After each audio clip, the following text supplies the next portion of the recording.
Hello hi ನಮಸ್ತೆ welcome to the channel. ಎಲ್ಲರೂ ಹೇಗಿದ್ದೀರಾ? ಹೋಪ್ ನೀವೆಲ್ಲರೂ ಆರಾಮಾಗಿದ್ದೀರಾ ಅಂತ ಅಂದ್ಕೊಳ್ತಾ ಇದ್ದೀನಿ. ನಾನು ಕೂಡ ಆರಾಮಾಗಿದ್ದೀನಿ. ಇವತ್ತು ಶುಕ್ರವಾರ ಆಗಿದ್ದರಿಂದ, ಅದರಲ್ಲೂ ವರಮಹಾಲಕ್ಷ್ಮಿ ಪೂಜೆ ಇದ್ದಿದ್ದರಿಂದ ನಾನು ಬೆಳಗ್ಗೆ ಡ್ಯೂಟಿ ಮುಗಿಸ್ಕೊಂಡು ಮನೆಗೆ ಬಂದ ಕೂಡಲೇ ಮಗುವನ್ನು ಹೊರಡಿಸಿ ಸ್ಕೂಲ್ಗೆ ಕಳಿಸಿ ನಂತರ ಮನೆಯನ್ನೆಲ್ಲ ಕ್ಲೀನ್ ಮಾಡ್ತಾಯಿದ್ದೀನಿ. ಒಮ್ಮೆ ಮನೆಯೆಲ್ಲ ಕ್ಲೀನ್ ಮಾಡಿ ಒರೆಸಿ ಆದ ನಂತರ ನನಗೆ ಫ್ರೆಶ್ ಆಗಿ ಮತ್ತು ದೇವರಿಗೆ ದೀಪ ಹಚ್ಚಲಿಕ್ಕೆ ಪೂಜೆ ಮಾಡಲಿಕ್ಕೆಲ್ಲ ಇರ್ತದಲ್ಲ, ಹಾಗಾಗಿ ಸ್ವಲ್ಪ ಬೇಗವೇ ಕ್ಲೀನ್ ಮಾಡುವ ಅಂಥೇಳಿ ಕ್ಲೀನ್ ಮಾಡ್ತಾಯಿದ್ದೀನಿ. ಆದರೆ ನನ್ನ ಕೆಲಸಕ್ಕೆ ಉಪದ್ರ ಮಾಡಲಿಕ್ಕೆ ಅಂತಲೇ ನಮ್ಮ ಮನೆಯಲ್ಲಿ ಇಬ್ಬರಿದ್ದಾರೆ. ಇಬ್ಬರಲ್ಲ ಮೂವರು, ಅದರಲ್ಲಿ ಒಂದು ಶಾಲೆಗೆ ಕಳಿಸಿದ್ದೇನೆ. ಹಾಗಾಗಿ ಇನ್ನಿಬ್ಬರಿದ್ದಾರೆ. ಅದರಲ್ಲಿ ಒಬ್ಬ ಆದರೆ ಓಕೆ ಮಾರ್ರೆ, ಅಷ್ಟೊಂದು ಉಪದ್ರ ಮಾಡೋದಿಲ್ಲ. ಮತ್ತೊಬ್ಬಳಿದ್ದಾಳೆ, ಅಬ್ಬೋ ಸ್ವಾಮಿ ದೇವ. ನೋಡಿ, ಈಗ ನಾನು ಕಸ ಗುಡಿಸಲಿಕ್ಕೆ ಶುರು ಮಾಡಿದಾಗಿನಿಂದ ನನಗೆ ಉಪದ್ರ ಕೊಡಲಿಕ್ಕೆ ಶುರು ಮಾಡಿದ್ದಾರೆ. ಅವ್ರು ನೀನು ಹೇಗೆ ಕೆಲಸ ಮಾಡ್ತೀಯಾ ಅಂತೇಳಿ ನೋಡುವ ಅಂತೇಳಿ ಕೂತ್ಕೊಂಡಾಗೆ ಆಗಿದೆ. ನೋಡಿ, ಇಲ್ಲಿ ಒಬ್ಬನಿಗೆ ಚೇರ್ ಇಟ್ಟು ಕೊಟ್ಟು ಕೂತ್ಕೊ ಅಂತ ಹೇಳಿದೆ, ಅವನು ಆರಾಮಾಗಿ ಬಂದು ಕೂತ್ಕೊಂಡ. ಆದರೆ ಇವಳಿದ್ದಾಳಲ್ಲ, ಹೇಳಿದ ಮಾತು ಸ್ವಲ್ಪ ಕೂಡ ಕೇಳೋದೇ ಇಲ್ಲ. ನಾನು ಎಲ್ಲಿ ಕಸ ಗುಡಿಸಿ ಕಸ ರಾಶಿ ಮಾಡಿರ್ತೇನೆ ಅಲ್ಲಿಗೆ ಬಂದು ಆ ಕಸದ ಮೇಲೆಯೇ ಬಿದ್ದು ಒದ್ದಾಡ್ತಿದ್ದಾಳೆ. ಅವಳಿಗೆ ಹೊಡಿಲಿಕ್ಕೆ ಕೂಡ ಮನಸ್ಸಾಗೋದಿಲ್ಲ ನನಗೆ. ಹಾಗಾಗಿ ಅವಳ ಜೊತೆಯಲ್ಲಿಯೇ ನಾನು ಮನೆಯನ್ನು ಕ್ಲೀನ್ ಮಾಡ್ತಾ ಇದ್ದೇನೆ. ಯಾಕೆ ಅಂದರೆ ನನಗೆ ಅವಳ ಜೊತೆ ಆಟ ಆಡಿಕೊಂಡು ಕೂತ್ಕೊಳ್ಳಿಕ್ಕೆ ನನಗೆ ಟೈಮ್ ಇಲ್ಲ. ಹಾಗೆ ಬೇಗ ಮನೆಯೆಲ್ಲ ಕ್ಲೀನ್ ಮಾಡಿ ಒರೆಸಿ ಆದ ನಂತರ ಸ್ನಾನ ಮುಗಿಸಿ ಬಂದು ದೇವರ ದೀಪ ಎಲ್ಲ ವಾಶ್ ಮಾಡಿ ಇಟ್ಟಿದ್ದೇನೆ. ಹಾಗೆ ಈಗ ದೇವರ ಪೂಜೆ ಕೂಡ ಶುರು ಮಾಡಿದ್ದೀನಿ. ನಾರ್ಮಲಿ ನಾನು ವರಮಹಾಲಕ್ಷ್ಮಿ ಪೂಜೆ ಮಾಡೋದು ಕಡಿಮೆ. ಯಾಕೆ ಅಂತ ಹೇಳಿದರೆ, ನಾವು ಮನೆಯಲ್ಲಿ ದೀಪಾವಳಿ ಟೈಮ್ನಲ್ಲಿ ಲಕ್ಷ್ಮೀ ಪೂಜೆ ಗ್ರ್ಯಾಂಡಾಗಿ ಮಾಡ್ತೇವೆ. ವರಮಹಾಲಕ್ಷ್ಮಿ ಪೂಜೆ ನಾವು ಮಾಡೋದಿಲ್ಲ ಅಂತ ಇಲ್ಲ, ಆದರೆ ಸಿಂಪಲ್ಲಾಗಿ ಮಾಡ್ತೇವೆ. ಆದರೆ ದೀಪಾವಳಿಯ ಟೈಮ್ನಲ್ಲಿ ನಾವು ಲಕ್ಷ್ಮೀ ಪೂಜೆಯನ್ನು ಸ್ವಲ್ಪ ಗ್ರ್ಯಾಂಡಾಗಿ ಸೆಲೆಬ್ರೇಷನ್ ಮಾಡ್ತೀನಿ. ಹಾಗೆಯೇ ನಾನು ಗುರುವಾರ ಪೇಟೆಗೆ ಹೋಗಿ ಹೂವನ್ನೆಲ್ಲ ತಂದಿಟ್ಟಿದ್ದೆ. ಯಾಕೆಂದರೆ ಶುಕ್ರವಾರ ನನಗೆ ಹೋಗಲಿಕ್ಕೆ ಕೂಡ ಟೈಮ್ ಆಗೋದಿಲ್ಲ ಅಂತ. ಆದರೆ ನಿಜವಾಗಿಯೂ ಹೇಳ್ತೇನೆ, ನನಗೆ ಹೂವನ್ನು ನೋಡಿ ಭಾರಿ ಬೇಜಾರಾಯಿತು ಮಾರ್ರೆ. ತೆಗೆದುಕೊಳ್ಳುವಾಗನೇ ಹೇಳಿದರು ಅವರು, ನೀವು ಹೂವನ್ನು ಬಿಡಿಸಿಡಿ, ಯಾಕೆಂದರೆ ಮಳೆ ತುಂಬ ಇದ್ದಿದ್ದರಿಂದ ಹೂವೆಲ್ಲ ಹಾಳಾಗಿದೆ ಅಂತೇಳಿ.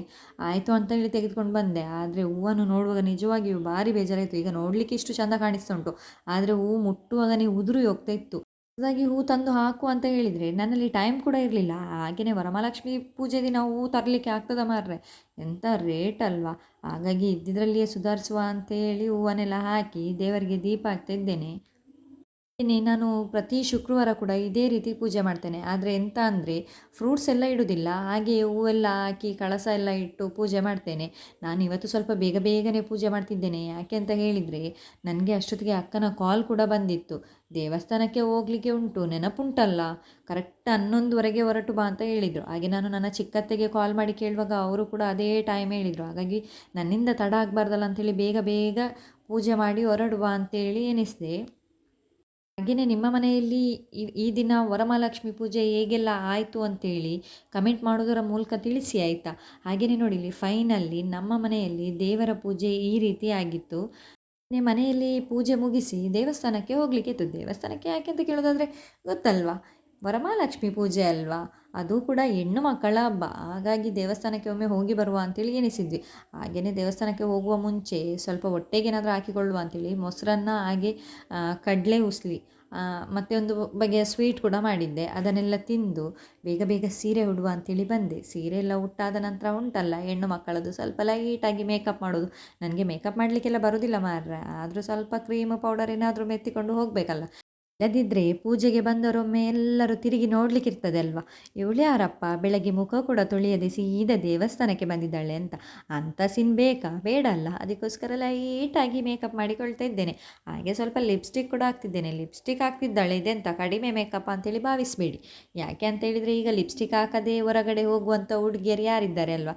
ಅದಕ್ಕೆ ನಾನು ಕೂಡ ಸ್ವಲ್ಪ ಲೈಟಾಗಿ ಲಿಪ್ಸ್ಟಿಕ್ ಹಾಕ್ಕೊಂಡೆ. ಅದು ಕೂಡ ಅವಸರದಲ್ಲಿ ಸರಿ ಆಗ್ತದ ಮಾರ್ರೆ, ಅದು ಕೂಡ ಸರಿ ಆಗಲಿಲ್ಲ. ಪುನಃ ಒಂದು ಬಟ್ಟೆ ತೆಗೆದು ಅದನ್ನು ಒರೆಸಿ ಸರಿ ಮಾಡಿ ಹೊರಡುವಷ್ಟೊತ್ತಿಗೆ ಸುಮಾರು 11:15 ಆಗಲಿಕ್ಕೆ ಆಗಿತ್ತು. ನಂತರ ಇನ್ನು ಉಂಟಲ್ಲ ಕೆಲಸ, ತಲೆ ಬಾಚಲಿಕ್ಕೆ ಸ್ವಲ್ಪ ಜ್ಯುವೆಲರಿ ಎಲ್ಲ ಹಾಕ್ಕೊಳ್ಬೇಕಲ್ಲ. 4 ಜನದ ಜೊತೆಗೆ ಹೋಗುವಾಗ ನಾವು ಕೂಡ ಅವರಾಗೆ ಹೋದರೆ ಮಾತ್ರ ಅಲ್ಲ ನಮಗೆ ಕೂಡ ಮರ್ಯಾದೆ. ಹಾಗೆ ಬೇಗ ಸ್ವಲ್ಪ ತಲೆ ಬಾಚಿದೆ. ಕ್ಲೀನಾಗಿ ಬಾಚುವ ಅಂತ ಎನಿಸಿದರೆ ಇನ್ನು ಅಕ್ಕ ಮತ್ತು ಅತ್ತೆ ಎಲ್ಲಿ ಪೆಟ್ಟು ಕೊಡ್ತಾರ ಅಂತೇಳಿ ಹಾಗಾಗಿ ಬಾಚಿ ಒಂದು ಕ್ಲಿಪ್ಪನ್ನು ಹಾಕ್ಕೊಂಡು ಹೊರಟೇ ಬಿಟ್ಟೆ. ಈ ಗಂಡಸರು ಆರಾಮಾಗಿ ಕಮೆಂಟ್ ಮಾಡ್ತಾರೆ ಮಾರ್ರೆ, ಈ ಹೆಂಗಸರು ಹೊರಡುವುದಂದರೆ ಇಡೀ ದಿವಸ ಅವರಿಗೆ ಆಗುವುದೇ ಇಲ್ಲ. ನಾವಾದರೆ ಅವರು ಹೊರಡುವ ಟೈಮ್ನಲ್ಲಿ 10 ಸರ್ತಿ ಹೊರಟು ಬರ್ತೇವೆ ಅಂತೇಳಿ. ಅವ್ರಿಗೆಂತ ಗೊತ್ತುಂಟು ಮಾರ್ರೆ ಈ ಹೆಂಗಸರ ಕಷ್ಟ. ನೋಡಿಲ್ಲಿ, ತಲೆ ಬಾಚಬೇಕು, ಸೀರೆ ಉಡಬೇಕು, ಸ್ವಲ್ಪ ಲೈಟಾಗಿ ಮೇಕಪ್ ಮಾಡಬೇಕು, ಇದೆಲ್ಲ ಅವರಿಗೆ ಎಲ್ಲಿ ಅರ್ಥ ಆಗ್ತದೆ ಅಲ್ವಾ. ಹಾಗೆಯೇ ನಾನು ಕೂಡ ನೋಡಿಲ್ಲಿ, ನಂದು ತಲೆ ಎಲ್ಲ ಬಾಚಿ ಆಯಿತು, ಇನ್ನು ಸ್ವಲ್ಪ ಜ್ಯುವೆಲರಿ ಹಾಕಬೇಕಲ್ಲ. ನಾನು ನಾರ್ಮಲಿ ಚಿಕ್ಕ ಕಿವಿ ಓಲೆಲ್ಲ ಹಾಕೋದು. ಹಾಗೆ ಈಗ ದೇವಸ್ಥಾನಕ್ಕೆ ಹೋಗೋದಲ್ವ, ಅದಕ್ಕೆ ಸ್ವಲ್ಪ ಸ್ವಲ್ಪ ದೊಡ್ಡ ದೊಡ್ಡದಾಗಿ ಹಾಕುವ ಅಂತೇಳಿ ಭಾವಿಸಿ ಕಿವಿ ಓಲೆಯನ್ನೆಲ್ಲ ಹಾಕ್ತಾ ಇದ್ದೇನೆ. ಮತ್ತು ಮಗಳಿಗೆ ಸ್ಕೂಲ್ ಇದ್ದ ಕಾರಣ ನಾನಿಷ್ಟು ಆರಾಮಾಗಿ ಹೊರಡಲಿಕ್ಕೆ ಆಗ್ತಾ ಉಂಟು. ಇಲ್ಲದಿದ್ದರೆ ಅವಳು ಗಲ್ಗೆ ಹೊರ ಬಂದು ಅಮ್ಮ ಅಮ್ಮ ಅಮ್ಮ ಅಮ್ಮ ಅಂತ ನನ್ನ ಬೆನ್ನ ಹಿಂದೆ ತಿರುಗ್ತಾ ಇರ್ತಾಳೆ. ಅವಳನ್ನು ಹೊರಡಿಸುವುದರ ಜೊತೆಗೆ ನಾನು ಹೊರಡುವುದು, ಅದರೊಟ್ಟಿಗೆ ಅವಳ ತರಲೆ, ಅಯ್ಯೋ ಸ್ವಾಮಿ, ನನಗೆ ಆರಾಮಾಗಿ ಹೊರಡಲಿಕ್ಕೆ ಆಗೋದಿಲ್ಲ ಮಾರ್ರೆ. ಹಾಗಾಗಿ ಇವತ್ತು ಸ್ವಲ್ಪ ನಾನು ಫ್ರೀಯಾಗಿ ಹೊರಡ್ತಾ ಇದ್ದೇನೆ. ಹಾಗೆ ನೋಡಿ ನನ್ನ ತಾಳಿ ಸರ ಆಯಿತಾ, ನಾವು ಎಲ್ಲಿಗೆ ಹೊರಟರೂ ಕೂಡ ಒಂದು ತಾಳಿ ಸರ ಇದ್ದರೆ ಮಾತ್ರ ಅಲ್ಲ ನಮಗೆ ಒಂದು ಲಕ್ಷಣವಾಗಿ ಕಾಣೋದು. ಹಾಗೆ ನಾನು ತಾಳಿ ಸರ ಎಲ್ಲ ಹಾಕ್ಕೊಂಡು 1-2 ರಿಂಗ್ ಹಾಕ್ಕೊಂಡು ಮತ್ತು ಒಂದು ಬಳೆಯನ್ನು ತೆಗೆಯೋದು ಮರ್ತೋಗಿತ್ತು. ಹಾಗೆ ಪುನಃ ಹೋಗಿ ಬಳೆಯನ್ನು ಹಾಕ್ಕೊಳ್ತಾ ಇದ್ದೇನೆ. ಹಾಗೆ ನೋಡಿ ನನ್ನ ಹಸ್ಬೆಂಡ್ ನನಗೆ ಗಿಫ್ಟ್ ಮಾಡಿದಂಥ ವಾಚು, ನನ್ನ ಫೇವ್ರೆಟ್ ವಾಚ್ ಅಂತಲೇ ಹೇಳ್ಬೋದು. ಹಾಗೆ ನೋಡಿ ನಾವೆಷ್ಟೆಲ್ಲ ಹೊರಟರು ಹಣೆಯಲ್ಲಿ ಒಂದು ಕುಂಕುಮ ಇಲ್ಲ ಅಂತ ಹೇಳಿದರೆ ಲಕ್ಷಣವೇ ಅಲ್ಲ. ಹಾಗೆಯೇ ನೋಡಿ ಇಲ್ಲಿ ಈ ಕಿರೀಟ ಒಂದು ಇಲ್ಲದೆ ಮಾರ್ರೆ ನಮಗೆ ಎಲ್ಲಿ ಕೂಡ ಹೊರಗಡೆ ಹೋಗಲಿಕ್ಕೆ ಇಲ್ಲ. ಇದು ನನ್ನ ಅಂಬಾರಿ ಆಯಿತಾ, ಮಳೆ ಬಂದಿದ್ದರಿಂದ ಸ್ವಲ್ಪ ಕೆಸರಾಗಿದೆ, ಏನು ಅನ್ಕೋಬೇಡಿ. ಹಾಗೆ ಅಲ್ಲಿಂದ ನನ್ನ ಅಕ್ಕನೆಲ್ಲ ಕರ್ಕೊಂಡು ದೇವಸ್ಥಾನಕ್ಕೆ ಬರುವಾಗ ನೋಡಿ ಇಲ್ಲಿ ಪೂಜೆ ಕೂಡ ಶುರುವಾಗಿತ್ತು. ಹಾಗೆಯೇ ಪೂಜೆ ರಶೀದಿ ಎಲ್ಲ ಮಾಡಿ ದೇವಸ್ಥಾನದ ಒಳಗೆ ಬಂದ್ವಿ. ಒಮ್ಮೆ ದೇವರನ್ನು ನೋಡಿ ಮಾತಾಡಿಸಿ ಕೈ ಮುಗಿದು ಹೋಗುವ ಅಂತೇಳಿ. ಅಷ್ಟೊತ್ತಿಗೆ ನನ್ನ ಅಕ್ಕ ಮತ್ತು ನಾದಿನಿ ದೇವರಲ್ಲಿ ಭಾರಿ ಬೇಡಿಕೊಳ್ತಾ ಇದ್ದಾರೆ ಆಯಿತಾ. ಹಾಗೆಯೇ ನಾವಿಲ್ಲಿ ದೇವರಿಗೆ ಕೈ ಮುಗಿಯುವಾಗ ನಮ್ಮ ಕ್ಯಾಮರಾಮ್ಯಾನ್ ಯಾರಾಗಿದ್ದರು ಗೊತ್ತುಂಟಾ, ನನ್ನ ನಾದಿನಿ ಪ್ರಜ್ಞಾ ಆಗಿದ್ಲು. ನೋಡಿ ನಾವು ಕೂಡ ದೇವರಲ್ಲಿ ಪ್ರಾರ್ಥನೆ ಮಾಡೋದನ್ನು ಅವಳು ಚೆಂದ ಕ್ಯಾಪ್ಚರ್ ಮಾಡಿದ್ದಾಳೆ. ಹಾಗೆ ನಾವು ಅಲ್ಲಿಂದ ದೇವರಿಗೆ ಕೈ ಮುಗಿದ್ದು ಮುಂದುಗಡೆ ಬಂದ್ವಿ. ಇದು ನಮ್ಮ ಕಾಶಿಪಟ್ಟಣದ ಪಂಚಲಿಂಗೇಶ್ವರ ದೇವಸ್ಥಾನ ಆಯಿತಾ. ಇದು ದೇವಸ್ಥಾನದ ಮುಂಭಾಗ ನೋಡಿ.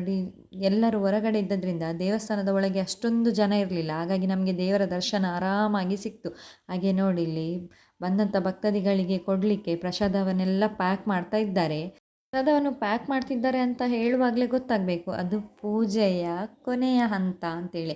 ಆಲ್ಮೋಸ್ಟ್ ಇಲ್ಲಿ ಪೂಜೆ ಎಲ್ಲ ಕಂಪ್ಲೀಟ್ ಆಗಿತ್ತು. ಹಾಗೆ ಅಲ್ಲಿದ್ದಂಥ ಪೂಜೆಗೆ ಬಳಸಿದಂಥ ಸಾಮಗ್ರಿಗಳನ್ನೆಲ್ಲ ಬೇರ್ಪಡಿಸಿ ತೆಗೆದುಕೊಳ್ಳುವಂಥ ಕೆಲಸ ಕೂಡ ಆಗ್ತಿತ್ತು. ಒಂದು ಕಡೆ ಆ ಕೆಲಸ ಆಗ್ತಿದ್ರೆ ಮತ್ತೊಂದು ಕಡೆ ಮುತ್ತೈದೆಯರಿಗೆ ಅರಿಶಿನ ಕುಂಕುಮ ಕೊಡುವ ಶಾಸ್ತ್ರ ಕೂಡ ಆಗ್ತಿತ್ತು. ಇದು ನೋಡಲಿಕ್ಕೇ ಒಂದು ಎಷ್ಟು ಚಂದ ಅಂತ ಅನಿಸ್ತದೆ ಅಲ್ವಾ.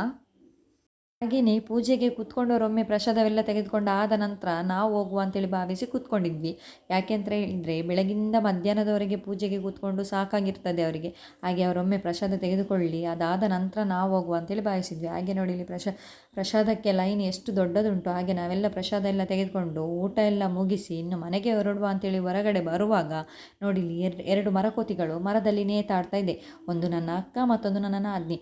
ನೆಲ್ಲಿಕಾಯಿ ಕಣ್ಣಿಗೆ ಕಾಣಲಿಕ್ಕಿಲ್ಲ ಮಾರ್ರೆ, ಅದು ಕೂಡ 7 ನೆಲ್ಲಿಕಾಯಿ, ಅದನ್ನು ಕೂಡ ಬಿಡಲಿಲ್ಲ. ಕೊಯ್ದು ತಿಂದಾದ ನಂತರ ಹೇಳ್ತಾರೆ ಅದು ಭಾಳ ಕಹಿ ಇತ್ತು ಅಂತೇಳಿ. ಅವರು ಮಾತ್ರ ಅಲ್ಲ, ನನಗೆ ಕೂಡ ಒಂದು ನೆಲ್ಲಿಕಾಯಿ ಕೊಟ್ಟರು, ನಾನು ಕೂಡ ತಿಂದೆ, ಆದರೆ ಭಾರಿ ಕಹಿ ಇತ್ತು. ಹಾಗೆ ನೋಡಿಲಿ ನಾವೀಗ ಮನೆಗೆ ಹೊರಟದಾಯ್ತಾ. ಅಲ್ಲಿ ಮುಂದೆ ಹೋದದ್ದು ನಮ್ಮ ಅತ್ತೆ, ಹಿಂದುಗಡೆ ಸೊಸೆ. ಅತ್ತೆ ಎಷ್ಟಾದರೂ ನಮಗೆ ದೊಡ್ಡವರಲ್ವ, ಹಾಗಾಗಿ ಅವರು ಮುಂದೆ ಹೋಗಲಿ ಅಂತೇಳಿ ನಾವು ಹಿಂದೆ ಉಳಿದದ್ದು. ಹಾಗೆ ಇದು ನನ್ನ ಅತ್ತೆ ಮಗಳು, ಅಂದರೆ ನನ್ನ ನಾದಿನಿ. ಹಾಗೆ ನೋಡಿಲಿ ಈಗ ಕ್ಯಾಮ್ರಾಮ್ಯಾನ್ ಆಗಿ ನನ್ನ ಅಕ್ಕ ನಿಂತಿದ್ದಾರೆ ಆಯಿತಾ. ಸುಮ್ಮನೆ ಅಲ್ಲಿ ಕಾಮಿಡಿ ಮಾಡಲಿಕ್ಕೆ ಅಕ್ಕನನ್ನು ಬಿಟ್ಟೆ ಹೋದದ್ದಾಯ್ತಾ. ಅಕ್ಕನ ಸ್ವಲ್ಪ ನಡೆದುಕೊಂಡು ಬರಲಿ ಅಂತೇಳಿ. ಅವರು ನಡೆದುಕೊಂಡು ಬರ್ತಾರ, ಹಾಗಾಗಿ ನಾನೆಂತ ಮಾಡಿದೆ, ತುಂಬ ದೂರ ಹೋಗಲಿಲ್ಲ. ಹಾಗೆ ನೋಡಿಲಿ ನಾನು ಅಲ್ಲಿಂದ ಮನೆಗೆ ಬಂದ ನಂತರ ನಾವು ಕಳೆದ ವರ್ಷ ಲಕ್ಷ್ಮೀ ಪೂಜೆ ದಿವಸ ಕಟ್ಟಿದಂಥ ಕೆಂಪು ದಾರವನ್ನು ಈ ವರ್ಷ ಅದನ್ನು ಚೇಂಜ್ ಮಾಡಲಿಕ್ಕೆ ಇರ್ತದೆ. ಚೇಂಜ್ ಮಾಡೋದು ಹೇಗೆ ಅಂದರೆ ಈ ವರ್ಷದ ದಾರ ಕಟ್ಟಿದ ನಂತರ ಅದನ್ನು ಬಿಚ್ಚಲಿಕ್ಕೆ ಇರ್ತದೆ. ಬಿಚ್ಚಿ ಆದ ನಂತರ ನೋಡಿ ಈ ರೀತಿ ಹಾಲಿನಲ್ಲಿ ಹಾಕಿಟ್ಟು ಹರಿಯುವ ನೀರಿಗೆ ಬಿಡುವಂಥದ್ದು ಒಂದು ಶಾಸ್ತ್ರ. ಅಲ್ಲಿಂದ ಸೀದಾ ನನ್ನ ಅತ್ತೆಯ ಮನೆಗೆ ಬಂದೆ. ಅತ್ತೆಯ ಮನೆಗೆ ಬರುವಾಗ ನನ್ನ ನಾದಿನಿ ಇಲ್ಲಿ ನೋಡಿ ಮಡಿಕೆಗೆ ಪೇಂಟು ಕೊಡುವ ಕೆಲಸ ಮಾಡ್ತಿದ್ದಾಳೆ. ಇದು ಯಾಕೆ ಅಂತ ಕೇಳೋದಾದರೆ ಅಷ್ಟಮಿ ಬಂತಲ್ಲ ಮಾರ್ರೆ, ಇನ್ನು ಮೊಸರು ಕುಡಿಕೆ ಅದು ಇದು ಇರ್ತದಲ್ಲ, ಅದಕ್ಕೆ ಬೇಕಾಗಿ ಎಲ್ಲ ತಯಾರು ಮಾಡಿಕೊಳ್ತಿದ್ದೇವೆ. ಹಾಗೆ ಇಲ್ಲಿ ಕೆಲವೊಂದು ನಮ್ಮ ಕಾಮಿಡಿ ಕೂಡ ನಡೀತಾ ಇತ್ತು. ಹಾಗೆ ನೋಡಿ ಇದಿಷ್ಟು ನಮ್ಮ ಇವತ್ತಿನ ವಿಡಿಯೋ ಆಗಿತ್ತು. ನಿಮಗೇನಾದರೂ ಇಷ್ಟ ಆಗಿದ್ದರೆ ಲೈಕ್ ಮಾಡಿ, ಶೇರ್ ಮಾಡಿ, ಹಾಗೆ ಚಾನಲನ್ನು ಸಬ್ಸ್ಕ್ರೈಬ್ ಮಾಡೋದನ್ನು ಮರಿಬೇಡಿ.